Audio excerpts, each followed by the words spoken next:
Reka rero nongere mbahe ikaze inshuti bavandimwe mudukurikira kuri uyu muyoboro wa Oasis Official Rwanda, aho tubagezaho cyangwa se tubafasha kuzamura imyumvire ku mategeko y'igihugu ndetse na mpuzamahanga.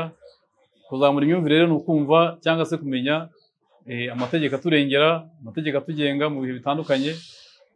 Ariyo mpamvu ingaruka mbaganiriza ku mategeko amwe n'amwe aba ahari uyu munsi cyangwa se n'amazeho igihe.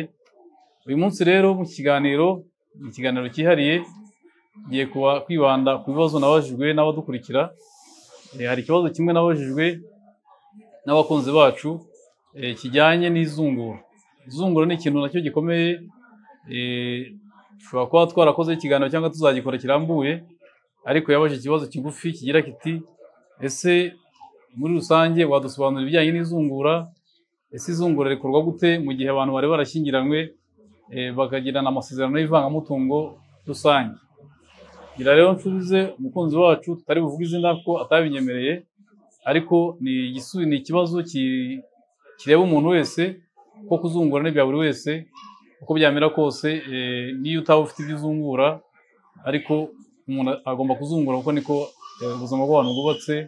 Uba ufite abukomokaho cyangwa se abagukomokaho bazakuzungura. Ibyo byiza rero ni ukumenya icyo amategeko ateganya ku bijyanye n'izungura.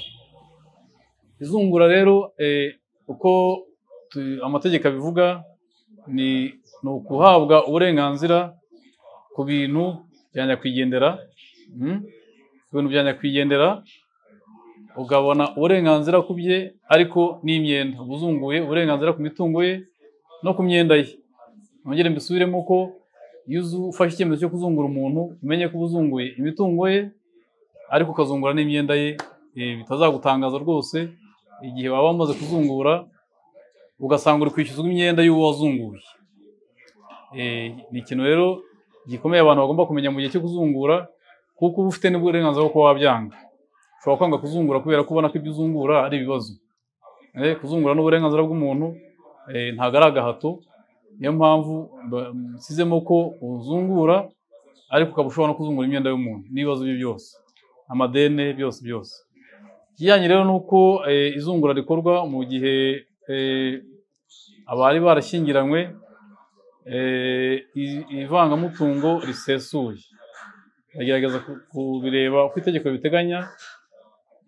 Riteganywa n'ingingo ya 76 y'itegeko rigenga izungura, aho bavuga ko iyo umwe apfuye, usigaye yegukana umutungo we wose akubahiriza inshingano yo kurera abana babo, abo bapfuye, ndetse bemewe n'amategeko, n'abandi bana bemewe n'amategeko.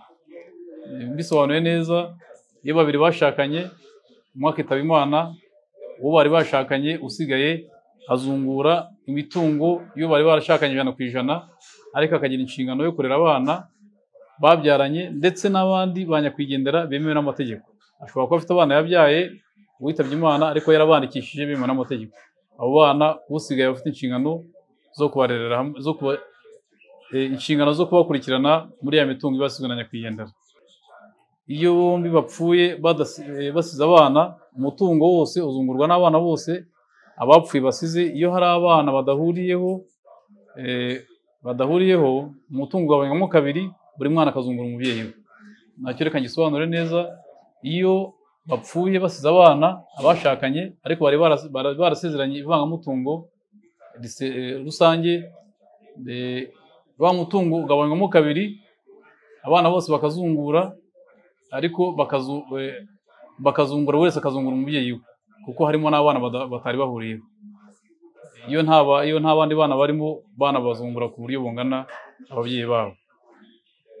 Iyo bombi rero bapfuye badasize abana, abari barashakanye, umutungo ugabanywamo kabiri, 1/2 kikazungurwa n'abo ku mugore, ikindi kikazungurwa n'abo ku muryango w'umugabo. Iyo bombi bapfuye badasize abana, nibyo nari maze kubivuga. iyo uwapfakaye nta mwana afitanye n'uwapfuye akongera gushaka, afata 1/2 cy'umutungo bari basangiye nk'uburenganzira ahabwa n'isezerano, hanyuma 1/2 gisigaye akakizungura n'abazungura bandi uwapfuye bikurikije uko bigenda biteganywa n'iri tegeko. Ndumva nabamusubije ibyo ngibyo watubajije icyo kibazo. Ariko nanone iyo wapfakaye yongeye gushyingirwa nyamara yarafitanye abana n'uwapfuye cyangwa hari abo yari yaremeye yemewe n'amategeko, izungura ry'uwapfuye rirafungurwa maze 1/2 kikegukanwa n'uwapfakaye nk'uburenganzira ahabwa n'itegeko, ariko ikindi 1/2 akakizungurana n'abo bana bandi kwa nyakwigendera. Ndumva iki kibazo nakirekeraho, ahubwo nkakira n'abandi bifuje kubaza ibibazo muri iki kiganiro kugira ngo tubafashe kuzamura imyumvire ku bibazo bibaza. Nkaba rero bahaye umwanya kugira ngo mubaze ibibazo mufite, turebe ko twabiganiraho mu rwego rwo kuzamura imyumvire no kugira ngo ibyo mwibaza nyine byumvikana neza, bifashe n'abandi. Nibutsa ko n'abadukurikiye bashobora kutubaza muri commentaire cyangwa muri comment kugira ngo nabyo tujye tubisubiza bikomeze bifasha abanyarwanda n'abandi muri rusange. Ikibazo cya mbere kiragira kiti hari nk'igihe usanga bajyanye nk'abantu mu bigo ngororamuco bagize amakosa, gusa abantu bagize amakosa atandukanye bajyanye muri bigo, aho ugasanga umwe amazeyo nk'amezi 2 undi amazeyo amezi 3, ugasanga ibyo bintu bitameze neza. Icyo gihe buriya n'iki mukora cyangwa se n'iki muteganya kuzakora kugira ngo abantu wenda bajyanye muri bigo bafite amakosa amwe bose nimba ari ugutabatari rimwe cyangwa se atajemo ibintu byo kugira gute, hajemo ibintu by'intuzi, bavuga ko ari nk'ibintu by'ubusumbane.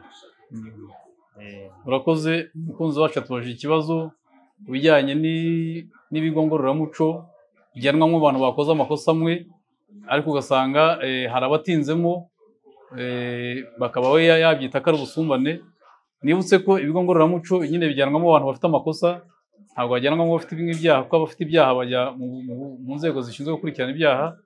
Abafite amakosa rero niba abantu bananiye muri sosiyete, bafite urugomo ariko rudakabije, bari mu biyobyabwenge ariko bidakabije, abo rero bajyanwa kugororwa mu bigo ngororamuco. Nibutse ko kandi ibyo bintu bifitwe inshingano zifitwe n'uturere, niko dukurikirana ibyo bigo ngororamuco aho biri. Uvuze rero ko hari abajyamo bafite amakosa amwe ariko bagatindamo uburyo butandukanye, bamaramo ukwezi kumwe cyangwa amezi 2, ubundi aho mperukira byari iminsi 90 umuntu abaramo akaba yagororotse agasubira mu muryango. Kumaramo rero igihe bitandukanye bijyana n'imyumvire y'umuntu ko agenda akosoka.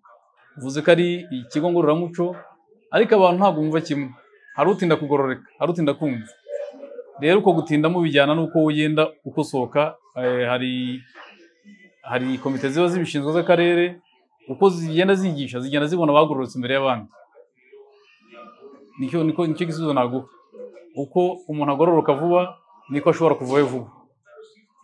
Uko atinda yinagira umutima bigaragara ko ari umuntu udashaka kugororoka vuba, udashaka kumva inyigisho bamuha kugira ngo asubire mu muryango, ashobora gutindayo. Nicyo gisubizo natanga. Twongera kandi kantu gatoya, buriya muri cya kigo ngororamuco ni ikihe gihe umuntu atagomba kurenza arimo byibuze? Narivuze ko aho mbiherukira byari iminsi 90. Kuko hari nabo dusanga bamaze nk'amezi nk'atandatu cyangwa se 7. Nta rugero mfite ku bamaze amezi 6, nta rugero mfite, sinzi niba nawe urufite, ariko biramutse bibaye cyaba ari ikintu cyihariye. Ashobora kuba yaraje akongera agasubirayo cyangwa akaba yarananiwe gukosoka, ariko icyo gihe bifite inzego zifite umurongo zibiha. Byemperuka ari iminsi 90, uwayirenza ni wa wundi uzaba ugacyasubirayo kubera imyitwarire mibi, agasohoka ariko bugacyasubiyeyo. Wowe ukabona yaratinzeyo, ahubwo ntiyigeze umenya igihe yatahiye, ahubwo yaratashye ahita asubirayo kugira ngo amazeho igihe kirekire. Hari ahantu ndumva mwazabikora nk'ubushakashatsi mukajya ikibazo cya kabiri. Niba ikibazo wabazaga cyarangiye kwa n'abandi umwanya. Ikibazo cya kabiri kiragira kiti mbere y'igihe imanza zitari zajya muri system, asaga umuntu afunzwe wenda nk'imyaka 3, none azajya kujurira nako afunzwe imyaka 3 noneho urubanza rwe baruca wenda akamukatira wenda imyaka 4 bamara kumukatira imyaka 4 akajurira none aje bagasanga igihano agomba guhabwa ari imyaka 2 ubwo amaze imyaka wenda cyangwa se 4 kiriya gihe aba amazemo kirenze cyakabaye akatirwa bana kintu akabaye byibuze yishyuza leta nk'indishyi z'akababaro kuko bamukereje. Ugize uti umuntu yafunzwe igihe kirekire kirenze icyo akabaye yafungwa akaza kurekurwa ntabwo leta yamuha indishyi. Kugeza uyu munsi ntacyo nabona, nta tegeko nabona ribiteganya ko umuntu ashobora kwishyuza indishyi kubera atinze muri gereza, ariko akenshi biterwa n'icyabiteye. Kuko gutinda muri gereza bishobora guterwa n'icyabiteye, bishobora kuba nyine koko zarabaye imanza nyinshi ntacyo babikora ari imanza nyinshi, bishobora kuba ari uburangare bwe ku giti cye utarikurikiranye, bishobora no kuba wenda ari n'uburangare bw'abamushinzwe. Icyo gihe rero ubundi iyo bigaragara ko byatewe n'ikintu cyumvikana ashobora kubisabira indishyi. Mu bindi bihugu birakorwa, no mu Rwanda byakorwa, ariko nta rugero mfite rufatika, nta n'itegeko mfite rifatika ribivugaho, kuko ariko yemerewe kuba yaregera indishyi. Ariko byatewe n'iki? Ari umuntu ku giti cye, ariko za ry'umuntu ku giti cye ukabivumbura ukabona ko byatewe n'igikorwa cy'umuntu ku giti cye, uwo muntu ushobora kumusaba indishyi kuko yatumye uhanwa igihe kirekire bitari ngombwa. Bisaba rero kumenya icyabiteye. Igisubizo cyanjye kiragarukira aho ngaho, biterwa n'icyabiteye. Wemerewe gusaba indishyi ariko byaterwa n'icyabiteye. Umukunzi wacu yaje kutubaza mu kiganiro, hari n'undi nawe ushaka kugira icyo abaza, reka tumuhe umwanya twumve ibibazo bye, tumufashe kuzamura imyumvire ku byo atekereza bijyanye n'amategeko, kandi birafasha n'abandi banyarwanda muri rusange. Murakoze. Amazina nitwa Dushimirimana Eric, naje kugira ikibazo ku bijyanye na cyamunara. Ese haramutse umutungo wanjye muwushyize muri cyamunara, narangiza nkabona umukiriya ku ruhande adaciye mu buryo bw'ikoranabuhanga, bigenda bite? Ese ni ubuhe bufasha mwampa kugira ngo mbe nakumvikana n'uwo mukiriya abe yampa amafaranga njye kwishyura abo mbereye mu mwenda? Cyangwa se hari ubundi buryo mwabigenza ku buryo iyo cyamunara mwahita muyikuramo, noneho nanjye nkumvikana n'uwo mukiriya, narangiza nkabona ayo mafaranga? Muransobanurira aho ngaho. Urakoze ku kibazo cyawe kijyanye na cyamunara. Uragira uti umutungo wanjye uramutse uri mu cyamunara ariko nkazabona umukiriya uwugura kandi uri muri cyamunara. Icyo nakubwira ni uko amategeko abiteganya, uretse ko hari na etike. Etike ni ukuvuga umutimanama ukora uwo mwuga. Cyamunara ishobora guhagarara aho yabigeze hose, mu gihe waba wishyuye ideni ryawe ryose ukishyura n'ibyakoreshejwe. Icyo gihe wegera uri gukoresha cyamunara, uri kugurisha umutungo wawe mu cyamunara, ukamumenyesha ko wifuza kwishyura umwenda wawe wose, ukishyura n'ibyakoreshejwe. Ibyakoreshejwe harimo igihembo cy'ugurisha uwo mutungo aba agomba kuzahembwa, hari amagenagaciro aba yarakozwe kugira ngo bakore igenagaciro ry'umutungo wawe, hari amatangazo ya cyamunara aba yarakozwe, n'ibindi bishobora kuba byarakozwe byemewe n'amategeko. Iyo ushobora kubyishyura, cyamunara ihagarara igeze. Urakoze. Naje kugira n'ikindi kibazo. Iyo umuntu atishoboye bivuze ngo ari umukene, sinzi nimba ariyo nyito nakoresha, akakugana ngo umurangirize urubanza, ese bikorwa bite? Ese abo bantu batishoboye urubanza rwabo rukomeza rukaryama bakarugumana? Ese haba hari ubundi bushobozi mwebwe mufite mumufashamo, cyangwa haba hari uruhare rundi? Aho hantu naho muradufasha mudusobanurira umuntu utishoboye nihe process bicamo kugira ngo nawe aba yarenganurwa. Urakoze cyane, ubaza ikibazo cyiza kandi ubarije abantu bakwiye kubarizwa. Uvuze ko ari umuntu utishoboye. Buri muntu utishoboye aba atishoboye muri byinshi, aba atishoboye nyine mu bushobozi, ariko no mu myumvire hari igihe usanga ari ikibazo. Icyo kibazo rero ubarije abatishoboye, leta yagiboneye umuti cyangwa se yagihaye umurongo. Ubu utishoboye, nkurikije amakuru mperuka, ni uko yegera umurenge akomokamo, bakamuha icyemezo cy'uko atishoboye, akagishyira maje ku karere arimo, hanyuma maje nawe akaba yakifashisha abahesha b'inkiko batari umwuga cyangwa se umwuga, noneho wa muntu akarangiza urubanza ku buntu. ni gahunda iriho uyu munsi turi kuvugana, ni gahunda ya Minisiteri y'Ubutabera ifatanije n'izindi nzego yo kurangiza imanza z'abatishoboye. Rwose urakoze kubariza abo bantu. Abakurikiye iki kiganiro bashobora kwifashisha ayo makuru bakaba bareba abo batishoboye nyine koko, bakabamenyesha ko hari gahunda yabateganirijwe yo kubarangiriza imanza ku bufatanye bwa Minijiste n'izindi nzego. Noneho rwa rubanza nk'uko uvuze ngo ese umuntu utishoboye akagira urubanza rugahera rukaryama, ntabwo ruryama, ahubwo bagende bashaka ibyangombwa by'uko batishoboye, begera amaje mu karere barimo, icyo gihe igisubizo cyabo kizaboneka, urubanza rwabo rurangizwe nta mafaranga batanze ko batishoboye. Iyo gahunda hari uyu munsi turi kuvugana, ahubwo urakoze kubabariza kuko ni amakuru yizewe kandi ibyo nyine biri gukorwa uyu munsi. Ni uburenganzira bwabo kurangizwa imanza ndetse no gutanga ubutabera. Leta y'u Rwanda ikunda abaturage bayo, ibategura serivisi, gahunda nziza zo kubafasha kubona ubutabera bwuzuye. N'abatishoboye rero barimo. Murakoze cyane. Ikindi kibazo kimwe aricyo cya nyuma cya gatatu, n'ubundi ndagaruka kuri cyamunara. Ese kuri cyamunara aho bigenda bite nk'ubu baramutse bantereje cyamunara nk'inzu yanjye, bayigeza nko kuri raundi ya kabiri njya mbibona, noneho bikaba ngombwa ko mbona amafaranga nkaba nanjye ubwanjye nayigura. Ese ndamutse mutsindiye uwo mutungo, mitasiyo yakorwa gute ko n'ubundi bisanzwe ari iyanjye, iyo cyamunara bayitesheje ko ari iyanjye, nkaba negukanye uwo mutungo, mitasiyo aho ngaho ikorwa gute? Icyo nakubwira ni uko cyamunara iba ifunguye ku muntu wese, yaba nyiri umutungo yaba undi uwo ari we wese yemerewe kugura mu cyamunara. Ariko uravuze uti ni umutungo wawe kandi n'ideni ryawe, ese ayo mafaranga ugiye kugura mu cyamunara wayakoresheje wishyura. Ariko reka tuvuge ko atari ko byagenze, waguze muri cyamunara nyine nk'abandi bose, amafaranga watanze mu cyamunara arafatwa akishyurwa wano ufite umwenda. Iyo umwenda ushoboye gushiramo ni byiza, udashizemo bafata indi mitungo. Iyo bidakozwe ariko hagamije uburiganya nibwo biba bikozwe neza, kuko hari abashobora kubikora bagamije kugira ngo bateshe imitungo yabo agaciro, igurwe makeya kugira ngo uwishyurizwa abihomberemo.